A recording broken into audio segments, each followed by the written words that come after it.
yaitu rahasia sukses Daniel, rahasia sukses, rahasia keberhasilan Daniel perjanjian lama.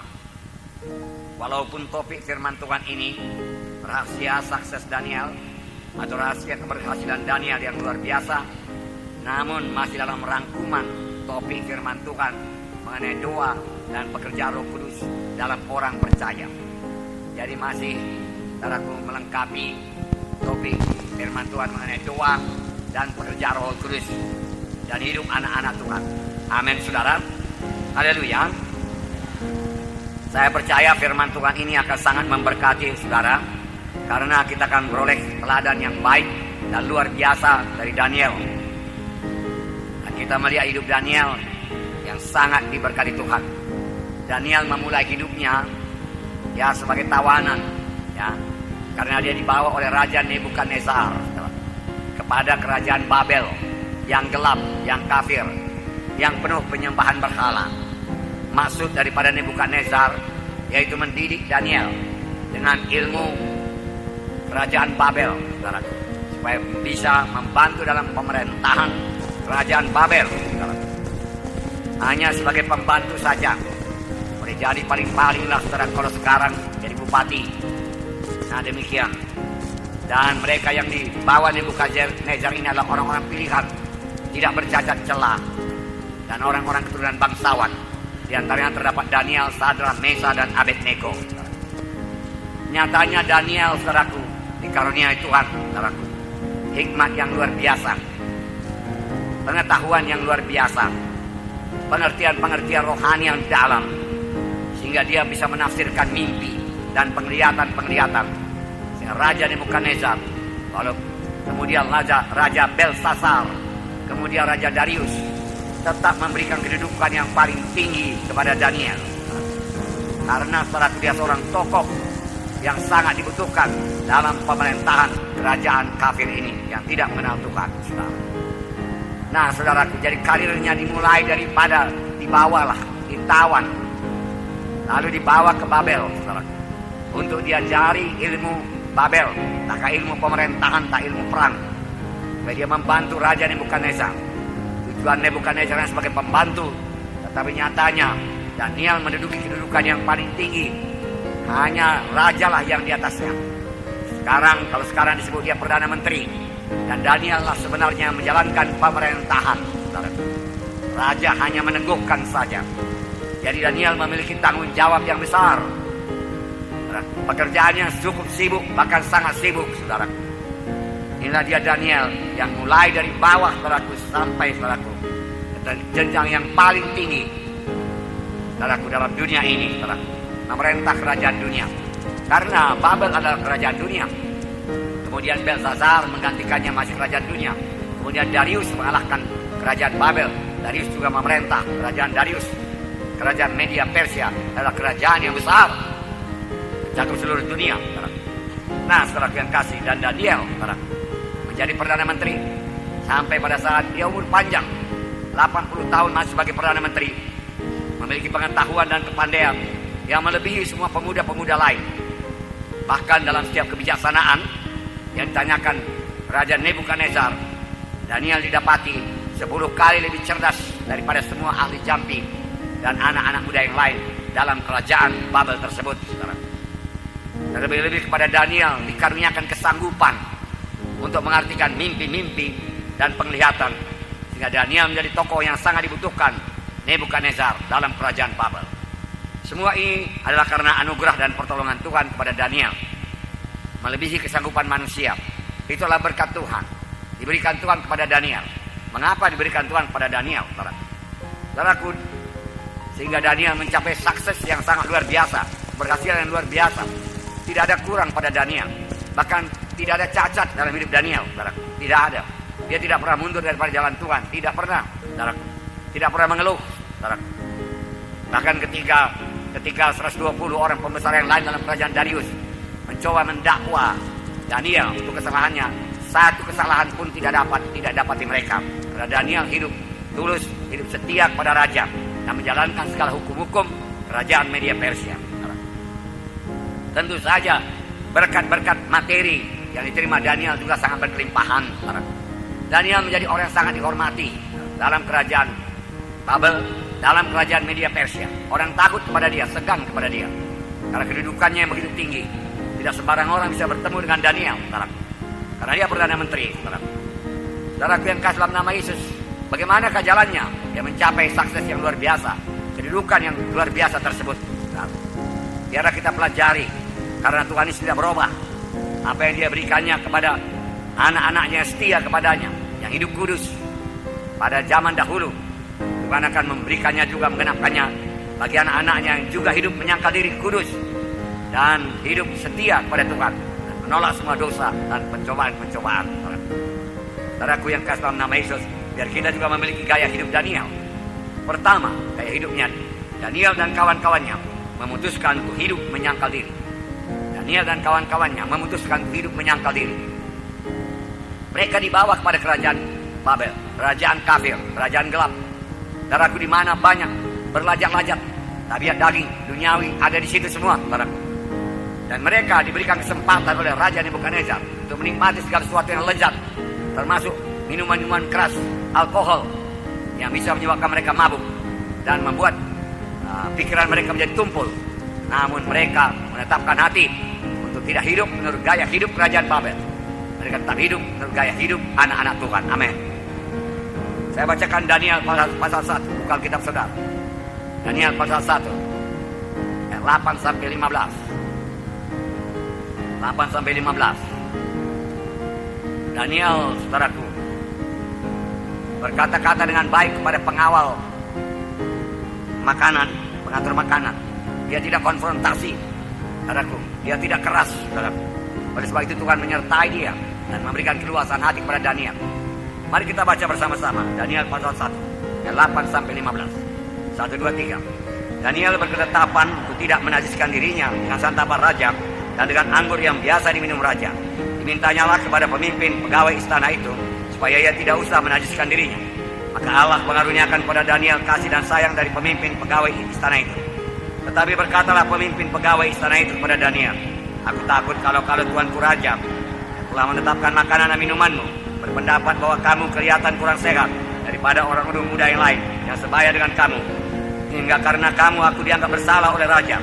Kemudian berkatalah Daniel kepada pejenang yang telah diangkat oleh pemimpin pegawai istana untuk mengawasi Daniel, Hanaya, Misael, dan Azaria, "Adakanlah pencobaan dengan hamba-hambamu ini selama 10 hari, dan biarlah kami diberikan sayur untuk dimakan dan air untuk diminum. Sesudah itu bandingkanlah perawakan kami dengan perawakan orang-orang muda yang makan dari santapan raja. Kemudian perlakukanlah hamba-hambamu ini sesuai dengan pendapatmu." Didengarkannya lah permintaan mereka itu. Lalu diadakanlah pencobaan dengan mereka selama 10 hari. Setelah lewat 10 hari, ternyata perawakan mereka lebih baik dan mereka kelihatan lebih gemuk daripada semua orang muda yang telah makan dari santapan raja. Nah, keadaan rohani kerajaan Babel sepenuhnya gelap, saudaraku. Makanan minumannya, saudaraku, yang diberikan kepada Daniel amat mewah, bisa berlajak-lajak. Karena itu juga makanan yang diberikan kepada raja, dan makanannya sangat berlimpah-limpah, berlebih-lebihkan, dan ditambah lagi dengan air anggur yang limpah.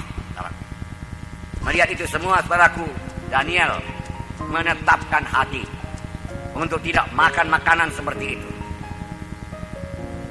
karena dia belum pernah memakan makanan seperti itu. Apalagi kemungkinan besar makanan yang diberikan pada Daniel yang sama dengan makanan yang diberikan pada raja sudah dipersembahkan lebih dahulu kepada berhala. Maka menurut hukum yang dipelajari Daniel, saudaraku, sebagai anak-anak Tuhan, maka itu tidak bisa dimakan, tidak bisa diminum. Lagi pula kalau minum anggur, saudaraku, kemungkinan besar bisa mabuk, saudara. Oleh sebab itu Daniel menolak dengan halus, dengan berhikmat, saudaraku. Setelah Daniel menetapkan hati untuk menyangkal diri dan mau hidup turut dengan standar moral anak Tuhan, dia tidak mengikuti standar moral duniawi. Dia tidak berkata, "Apa boleh buat? Aku sudah berada dalam kerajaan Babel. Kalau ku tolak makanan ini, bisa-bisa aku dihukum, bisa-bisa aku dibunuh. Kalau ku tolak makanan ini, bisa marah ini pegawai istana ini yang disuruh Raja Nebukadnezar untuk menjaga makananku, minumanku tidak ada yang kurang, bahkan berlebih-lebihkan, bermewah-mewah. Saudaraku, Daniel berada di luasan hati daripada Tuhan. Dia katakan, berikanlah kami makan sayur-sayuran saja, makanan sederhana. Itu yang biasa kami makan di negeri kami. Tetapi pegawai istana itu betul-betul seorang yang memperhatikan sekali tawanan-tawanan yang dibawa daripada Israel ini. Aku takut kalau nanti perawakanmu ya kurus dan kurang baik daripada pemuda-pemuda yang lain. Daniel memiliki iman. Adakanlah pencobaan kepada kami 10 hari lamanya. 10 hari nanti diamlah sendiri. Kami akan makan sayur-sayuran dan air saja. Kemudian bandingkanlah perawakan kami dengan perawakan semua orang yang makan daripada ayapan raja. Diadakan percobaan 10 hari. Sudah 10 hari kelihatan perawakan daripada Daniel, Sadrak, Mesakh, Abednego lebih baik, lebih kuat, saudaraku, daripada anak-anak muda yang lain, saudaraku, yang makan daripada santapan raja. Inilah berkat penyangkalan diri. Inilah berkat menolak dosa. Menolak dosa bukan membuat kita menjadi terikat, tetapi menolak dosa, saudaraku, bukan membuat kita menjadi terkungkung, tidak bisa kemana-mana. Menolak dosa benar-benar membebaskan kita untuk kemenangan kita, untuk persekutuan kita dengan Tuhan, supaya kita bisa bersekutu dan boleh menerima berkat Tuhan. Luar biasa berkat yang diberikan Tuhan kepada Daniel, Sadrak, Mesakh, Abednego ini, karena mereka menyangkal diri. Jadi ada berkat menyangkal diri. Tidak sia-sia firman Tuhan berkata, siapa mau mengikut aku, dia harus mengangkat salib dan menyangkal diri. Haleluya. Nah, berkat lain dari penyangkalan diri Daniel ialah hikmat dan pengetahuan yang diberikan Tuhan kepada Daniel. Hikmat dan pengetahuan. Saya baca ayat 17. Kepada keempat orang muda itu Allah memberikan pengetahuan dan kepandaian tentang berbagai-bagai tulisan dan hikmat. Dan Daniel juga mempunyai pengertian tentang berbagai-bagai penglihatan dan mimpi. Luar biasa. Diberikan Tuhan, saudaraku, diberikan Tuhan hikmat dan pengetahuan. Karena mereka hidup dalam penyangkalan diri, mereka hidup dekat dengan Tuhan. Tuhan mengaruniakan hikmat dan pengetahuan. Sedangkan pada Daniel lebih lagi pengertian tentang berbagai-bagai pengertian dan mimpi. Ini hanya diberikan Tuhan kepada anak-anaknya yang menyangkal diri untuk hidup kudus. Jadi kita pun perlu hidup kudus. Haleluya. Perlu hidup kudus. Hikmat daripada Tuhan jauh melebihi hikmat dunia ini. Nyata dari Daniel dan kawan-kawannya 10 kali lebih cerdas daripada semua anak-anak muda yang lain. Daniel 1 ayat 20 berkata, dalam tiap-tiap hal yang memerlukan kebijaksanaan dan pengertian yang ditanyakan raja kepada mereka, didapatinya bahwa mereka 10 kali lebih cerdas daripada semua orang berilmu dan semua ahli jampi seluruh kerajaannya. Nah, perhatikan hidup saudara. Harus hidup dalam penyangkalan diri. Artinya tidak mengikuti kehendak daging. Bahkan dengan Roh Kudus kita mematikan kehendak daging, maka kita akan menang hidup kudus. Jangan menuruti kehendak daging, melampiaskan kehendak daging, saudaraku. Baik dalam soal kemalasan, jangan lampiaskan kehendak daging dengan bermalas-malas. Baik dalam soal makanan, seperti Daniel ini menolak makanan-makanan yang merugikan tubuhnya. Dia tolak semua. Dia mau tubuhnya sehat, saudaraku. Tubuhnya sehat.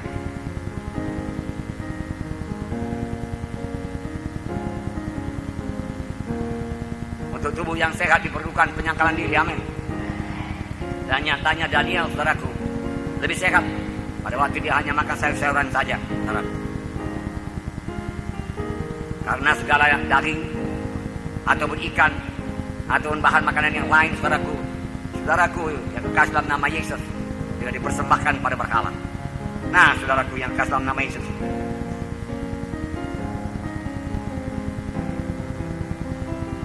barusan saya berdoa di luar sana, saudaraku, kepada seorang anak Tuhan yang jauh lebih muda daripada saya. Karena pada waktu penginjilan dahulu, saudaraku, dia masih sangat-sangat remaja.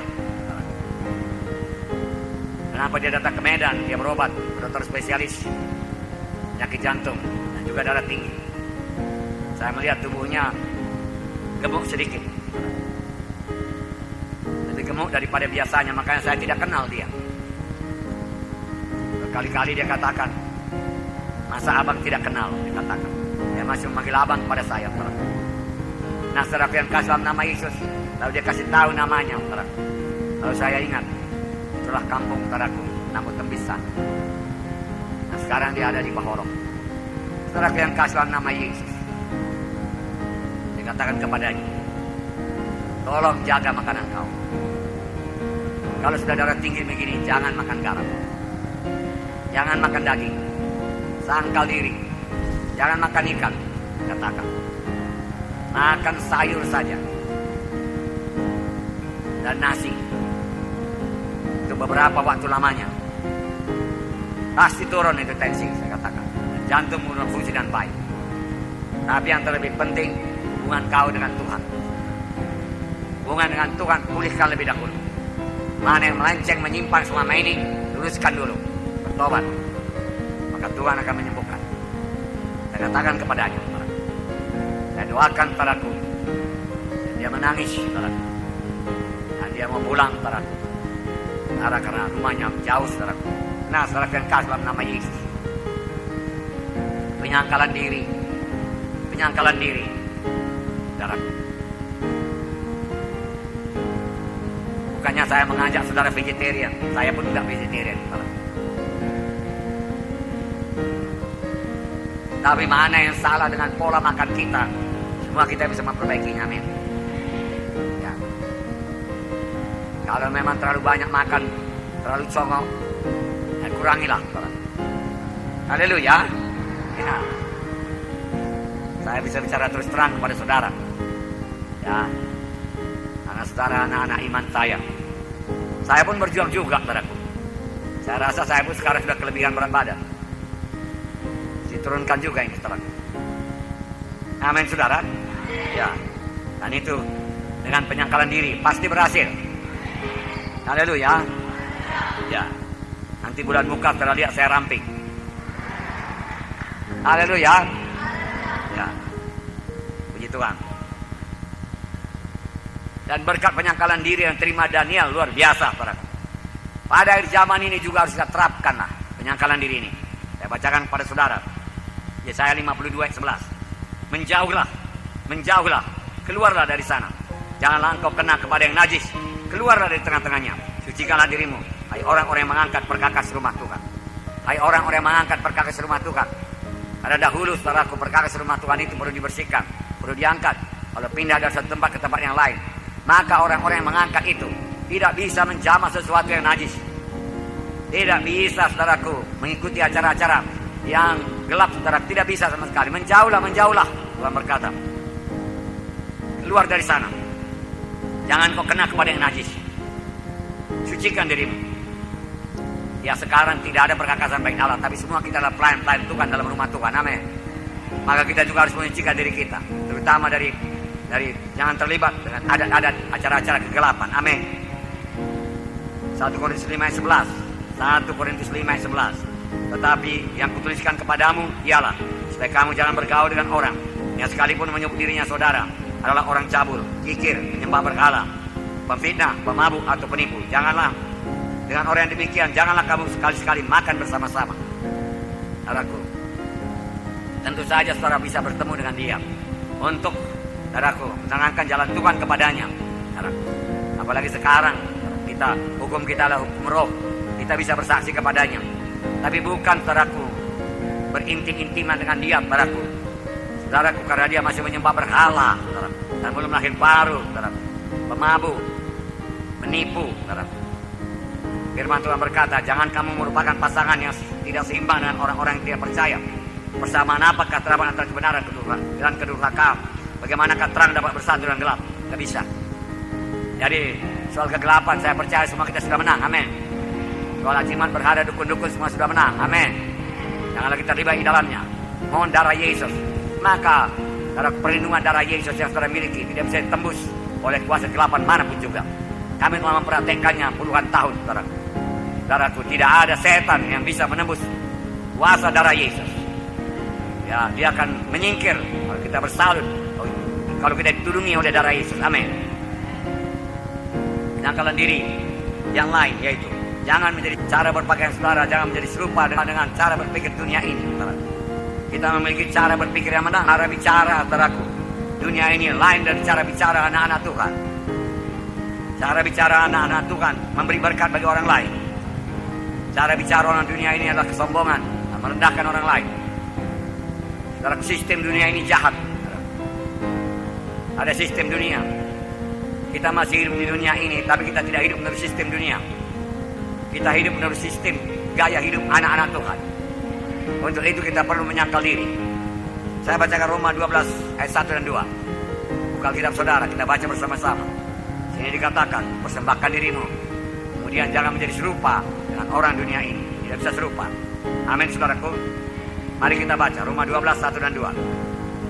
Karena itu saudara-saudara, demi kemurahan Allah, aku menasihatkan kamu supaya kamu mempersembahkan tubuhmu sebagai persembahan yang hidup, yang kudus, yang berkenan kepada Allah. Itu adalah ibadahmu yang sejati. Janganlah kamu menjadi serupa dengan dunia ini, tapi berubahlah oleh pembaruan budimu, ya kamu dapat membedakan manakah kehendak Allah, apa yang baik, yang berkenan kepada Allah, dan yang sempurna. Amin. Betul. Haleluya. Dikatakan di sini mempersembahkan tubuh sebagai persembahan yang hidup, kudus, dan berkenan kepada Allah. Pada zaman perjanjian lama, apa yang dipersembahkan di atas mezbah itu sudah mati. Tidak hidup lagi dan tidak kembali lagi. Tuhan menyuruh kita mempersembahkan tubuh kita di atas mezbah, yang berarti tubuh kita ini mati. Kehendak daging kita mati. Bukan lagi kehendak kita, tapi kehendak Tuhan yang jadi dalam hidup kita. Untuk itu kita harus menyangkal diri kita. Haleluya. Kehendak daging pasti kalah kalau saudara mau mengalahkannya. Sadarilah bahwa saudara sudah dipersembahkan dalam mezbah persembahan untuk Tuhan. Itu sudah menjadi milik Tuhan. Saudara sudah menjadi milik Tuhan. Jangan lagi serupa dengan dunia ini dikatakan. Jadi serupa dengan dunia ini. Jangan serupa dengan dunia ini dalam cara berkata-kata. Saudara, cara hidup saudara, gaya hidup saudara, cara pakaian saudara, cara hidup saudara tidak sama dengan dunia ini, saudara. Saudara, ada gaya hidup dunia, ada gaya hidup anak-anak Tuhan. Tidak sama. Seperti siang dengan malam bedanya. Kita sudah dipanggil Tuhan untuk hidup kudus, saudara. Ini berarti kita harus mentaati Tuhan, menyembah Tuhan, dan memuliakan Tuhan dalam hidup kita. Kita harus menjaga hidup kita supaya seluruh hidup kita ini mempermuliakan Tuhan. Dilihat oleh orang dunia ini kita menjadi terang. Dan hidup kita mempermuliakan Tuhan. Untuk itu kita harus dosa, membenci kejahatan. Bencilah kejahatan. Kemudian melayani Tuhan dan menjadi saksi terang buat Tuhan dan berbuah bagi Tuhan. Amin saudaraku. Amin. Jangan kamu menjadi serupa dengan dunia ini. Jangan menjadi serupa dengan dunia ini. Sistem dunia mempunyai sistem sendiri, lain daripada sistem hidup anak-anak Tuhan. Sistem hidup warga sorgawi. Karena kita ini warga sorga yang masih tinggal di bumi ini beberapa saat lagi sebelum Yesus datang kedua kali. Dan kita akan bertemu dengan Tuhan di awang-awang, supaya kita tidak bertemu dengan antikristus. Saudaraku yang kasih dalam nama Yesus, kita harus bersikap tegas. Jangan serupa dengan dunia. Lain dunia, lain gereja. Gereja yang hidup maksudnya. Gereja yang kudus. Tidak bisa samakan. Saudaraku, cara kerja gereja yang kudus tidak sama dengan cara kerja saudaraku dunia. Saudaraku, cara berpikir saudaraku anak-anak Tuhan tidak sama dengan cara berpikir orang dunia. Pikiran kita harus kudus.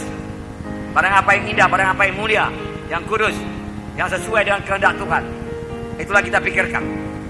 Sesudah kamu diselamatkan Tuhan, carilah perkara di atas. Pikirkanlah perkara di atas, bukanlah perkara di bumi. Itu pikiran rohani. Untuk itu kita harus menyangkal diri kita. Kapan datang suntikan-suntikan setan saudaraku pada pikiran kita tolak. Amin saudara. Nah, jadi ada dua kelompok saudaraku. Kelompok dunia yang hidup menurut sistem dunia, yang dikuasai oleh setan, di bawah pemerintahan setan. Percayakah saudara dunia ini di bawah kuasa setan? Ya tentu. Oleh sebab itu gaya hidupnya pun saudara gaya hidup yang disorongkan, yang diberikan oleh setan. Gaya hidup kita tidak bisa sama dengan gaya hidup orang dunia ini. Sistem dunia ini jahat. Sistem dunia ini gelap. Sistem dunia ini tidak kenal Tuhan. Oleh sebab itu dengan tegas firman Tuhan berkata, jangan kamu menjadi serupa dengan dunia ini. Jangan menjadi serupa. gaya hidup, ucapan, kata-kata dunia lain daripada kata-kata anak-anak Tuhan. Fellowship dunia lain daripada fellowship anak-anak Tuhan. Fellowship dunia kerap kali menjurus kepada kehendak daging dan amoral. Tapi fellowship anak-anak Tuhan adalah kesucian dan saling memberkati, amin. Saling meneguhkan, amin. Nah, saudaraku, jadi dengan tegas jangan kamu menjadi serupa dengan dunia ini. Untuk itu dibutuhkan penyangkalan diri. Ada beberapa ayat. 1 Yohanes 2:15. Janganlah kamu mengasihi dunia dan apa yang ada dalamnya. Jika orang mengasihi dunia, maka kasih akan Bapa tidak ada dalam orang itu. Jangan mengasihi dunia. Saudara, segala sesuatu di dunianya kalau lenyap, Tuhan mau memberkati kita. Dan kalau kita timbun berkat Tuhan tersebut, akan lenyap. Akan lenyap. Punyailah hikmat daripada Tuhan. Saudaraku, Daniel, saudaraku, memiliki hikmat daripada Tuhan, pengetahuan dan pengertian rohani, hikmat daripada Tuhan. Itu sebabnya karir Daniel menanjak terus. Sampai kedudukan yang paling tinggi, Perdana Menteri pada zaman Nebukadnezar, pada zaman Belsasar, pada zaman Darius. Ya, Perdana Menteri yang menjalankan pemerintahan. Tidak surut, saudaraku, kuasanya, saudaraku. Walau terjadi penggantian pemerintahan, dia tetap diangkat jadi Perdana Menteri. Karena hikmatnya adalah hikmat dari atas. Hikmat dari atas yang kudus, yang penuh damai sejahtera, saudaraku. Saudaraku, itu hikmat yang diberikan Tuhan dan dipakai oleh Daniel, bahwa berkat dalam hidup Daniel, menurunkan kuasa Tuhan dalam hidup Daniel. Demikian juga kita. Sepanjang kita menolak sistem dunia ini, cara berpikir dunia ini, cara hidup dunia ini, dan kita hidup, saudaraku, menurut firman Tuhan, gaya hidup anak-anak Tuhan, dengan hikmat daripada Tuhan, dalam kita akan keberkatan. Dalam bidang keuangan, hikmat daripada Tuhan apa? Hikmat daripada Tuhan, hikmat dari atas adalah memberikan persepuluhan. Sejak mula saya selamat, saya percaya persepuluhan. Persepuluhan saya tidak banyak, namun saya tidak mau lalai memberikan persepuluhan. Memberikan taburan kepada Tuhan, saya tidak lalai. Maka saya suka sekali kalau ada memberi taburan kepada Tuhan. Entahkah itu pembangunan gereja, entahkah itu penginjilan. Kesempatan yang memberikan taburan. Itulah dia, saudaraku, hikmat yang dari atas. Biarlah tertanam dalam hati saudara. Saya mau Roh Kudus menanamkannya. Bukan segera tertanam dalam pengetahuan saudara saja. Lain pengetahuan, lain saudara yakin akan firman Tuhan tersebut dan mempraktekannya. Pengetahuan hanya kerap kali saudaraku di kepala.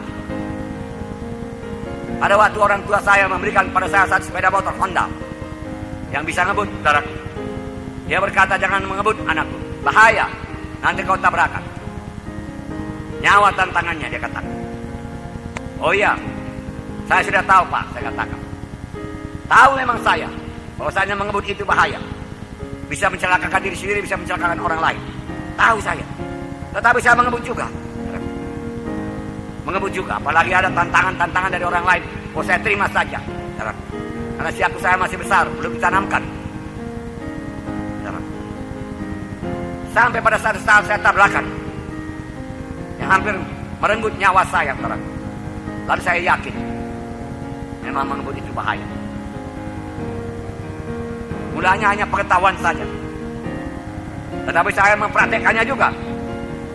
Yaitu terus mengebut, walaupun saya tahu mengebut itu bahaya. Kemudian saya tahu, karena saya sampai diopname di rumah sakit beberapa hari, malah saya pusing, saudaraku. Kapan berdiri sedikit goyang semuanya, saudaraku. Maka saya tahu mengebut itu bisa merenggut nyawa, maka saya tidak mau mengebut lagi. Banyak orang mengetahui tentang persepuluhan, tetapi banyak alasannya tidak memberikan persepuluhan. Apa yang diketahuinya mengenai persepuluhan belumlah hikmat dari sorga. Itu hanya hikmat pengetahuan di kepala saja, karena belum dipraktekkan dengan yakin. Kalau memang hikmat dari sorga kita mengerti, kita mempraktekkannya dalam hidup kita. Hikmat dari sorga berkata, misalnya penyangkalan diri ini, jangan menjadi serupa dengan dunia ini. Kita menjadi tidak serupa dengan dunia ini. Hikmat dari sorga berkata, siapa mau mengikut aku harus menyangkal diri, mengangkat salib, maka kita mengangkat salib. Orang dunia tidak ada mengangkat salib. Kalau dia mau berbuat dosa, sepanjang tidak ketahuan kepada orang lain, dia berbuat dosa. Kalau dia mau berbuat kenajisan, selingkuh di sana, selingkuh di sini, sepanjang tidak ketahuan pada keluarganya, dia laksanakan itu, Tetapi kita tidak, Kita setia kepada Tuhan. Kita takut akan Tuhan. Karena kita tahu itu menduka citakan Tuhan.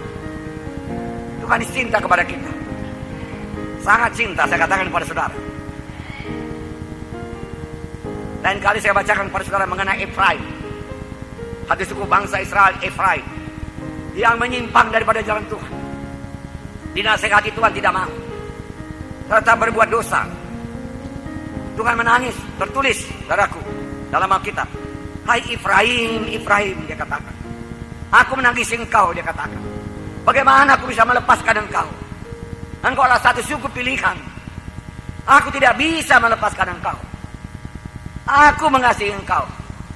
Kembalilah Efraim, kembalilah Efraim.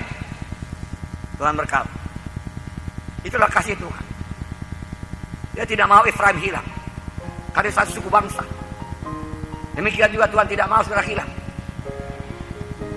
Tuhan panggil. Dari mulanya kalau manusia ini berdosa, Tuhan mencari.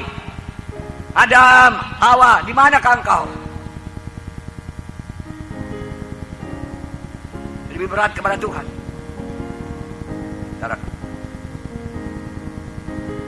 Daripada kepada yang terhilang itu sekarang. Tuhan tidak mau hilang. Dan Tuhan sangat mau memberkati sekarang. Firman Tuhan berkata, mengasihi dunia membuat kita renggang dari Tuhan. Karena mustahil mengasihi dunia dan Tuhan Yesus pada saat yang sama. Gak bisa. Mengabdi kepada Allah dan mengabdi kepada Mammon tidak bisa bersama-sama.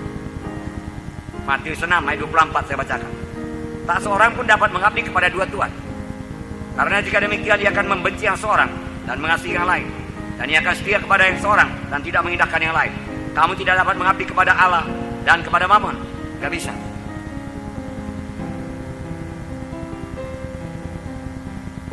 Satu Yohanes 2:16 dikatakan, sebab semua yang ada dalam dunia, yaitu keinginan daging, keinginan mata dan keangkuhan hidup, bukan berasal daripada Bapa, melainkan dari dunia. Tidak berasal daripada Bapa. Keinginan daging, keinginan mata, bukan daripada Bapa, dari dunia. Keinginan daging, saudaraku, memuaskan hawa nafsu. Hawa nafsu makan, hawa nafsu bermalas-malas, saudaraku. Tidak ada penyangkalan diri, saudaraku. Tidak mau bekerja sungguh-sungguh. Itu semua kehendak daging. Saudara, Tuhan mengajar anak-anak supaya rajin. Belajarlah kepada semut, dia katakan. Karena itu akan mengubahkan saudara, membawa saudara kepada hidup yang berkelimpahan. Tidak ada anak Tuhan yang malas bisa mencapai hidup berkelimpahan. Atau malas bekerja. Saudara, tidur-tiduran saja, lalu terlambat, tidak ada disiplin. Saudara, itu semua saudara, kehendak daging. Harus ditinggalkan, saudara. Mari kita berubah. Amin, saudaraku. 1 Korintus 6:18 berkata, 1 Korintus 6:18, jauhkanlah dirimu dari percabulan. Setiap dosa lain yang dilakukan manusia terjadi luar dirinya. Tapi orang yang melakukan percabulan berdosa terhadap dirinya sendiri. Percabulan, saudaraku. Jauhkan dirimu. Jangan sentuh, jangan dekati, jangan lihat, jangan ingini. Biar saudara kudus dalam memasuki perkawinan. Laki-laki harus kudus, wanita harus kudus. Amin, saudara. Sesudah berumah tangga juga keduanya harus hidup kudus. Tidak ada pasangan yang lain. Jauhkan dirimu daripada percabulan, firman Tuhan berkata. Ini gaya hidup anak-anak Tuhan. Saya percaya saudara perhatikannya. Amin. Filipi 3:18-19. Filipi 3:18-19. Karena seperti yang telah kerap kali kukatakan kepadamu, dan yang kunyatakan pula sekarang sambil menangis, banyak orang yang hidup sebagai seteru salib Yesus. Ini pada sidang Filipi, hidup sebagai seteru salib Yesus. Hidup berlawanan dengan jalan salib yang sempit, yang kudus. Maka dia menjadi seteru salib Yesus. Kesudahan mereka ialah kebinasaan. Wow. Paulus mengatakannya sambil menangis. Tuhan mereka ialah perut mereka. Kemudian mereka ialah aib mereka. Pikiran mereka semata-mata tertuju kepada perkara duniawi. Memikirkan perkara duniawi. Dinasihati Paulus dengan menangis. Itu sebabnya Paulus menulis juga, sesudah kamu selamat lahir baru, carilah perkara di atas, pikirkanlah perkara di atas. Pikirkan, saudaraku. Pikirkan perkara yang di atas. Lalu cara berpikir kita berfokus pada firman Tuhan dan kekekalan. Adakah berkat-berkat yang kita terima itu menjadi berkat bagi masa yang kekal? Saudaraku, jangan hanya untuk dunia ini saja kita pikirkan, tapi kita pikirkan berkat kita pada masa yang kekal. Karena kita ini manusia kekal. Haleluya. Ya. Saudara tidak mati lagi, saudara. Tidak mati rohani lagi. Kapan saudara meninggal dunia, saudaranya pindah saja.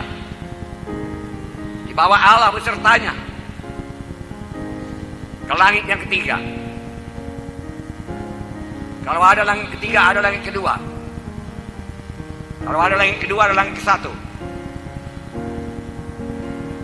Langit ke satu ini yang kita lihat ini. Kemudian antara langit ke satu dan langit kedua dan langit ketiga, antara langit ke satu dan langit ketiga, firman Tuhan berkata itu tidak baik. Kenapa tidak baik? Di sana tempat setan, penghulu awang-awang. Kalau saudara mau ke surga, saudara harus lewati itu. Bagaimana saudara melewatinya? Harus bersama-sama dengan Tuhan, di bawah Allah besertanya. Amin. Makanya kita perlu hidup kudus. Berapa lama rupanya kita hidup di dunia ini? Cuma kita harus berangkat. Saudara, harus berangkat. Berapa kali orang tidak berhitung. Saya ya berhitung juga. Kalau Tuhan kasih 20 tahun lagi sudah panjang kali umur saya. Lupa bola. Haleluya. Nah, keinginan mata. Hati-hati dengan keinginan mata. Dia menarik bagi mata. Kemudian menarik bagi jiwa dan tubuh kita. Pengen kita memilikinya. Pengen kita menikmatinya. Apa yang dilihat mata ini? Apakah itu? Keinginan mata dunia ini adalah antara lain gambar-gambar yang tidak senonoh, gambar-gambar yang membangkitkan nafsu, gambar-gambar pornografi, majalah-majalah pornografi, cerita-cerita porno. Itu keinginan mata. Sangkal diri. Haleluya. Tadi dalam yang pertama saya lupa mengatakan padaku, kehendak daging ini juga saudaraku adalah narkoba. Saudaraku, yang membuat daging ini saudaraku merasa enak, tetapi merusak, menghancurkan hidup jiwa tersebut. Kalau mereka jatuh pada kecanduan narkoba, dan bisa saudaraku jatuh kepada penyakit saudaraku tidak bisa sembuhkan, HIV/AIDS, yang membawa maut kepada mereka dan juga membawa maut kepada keturunan mereka, hancur hidup. Saudaraku, memiliki gaya hidup dan hidup. Haleluya.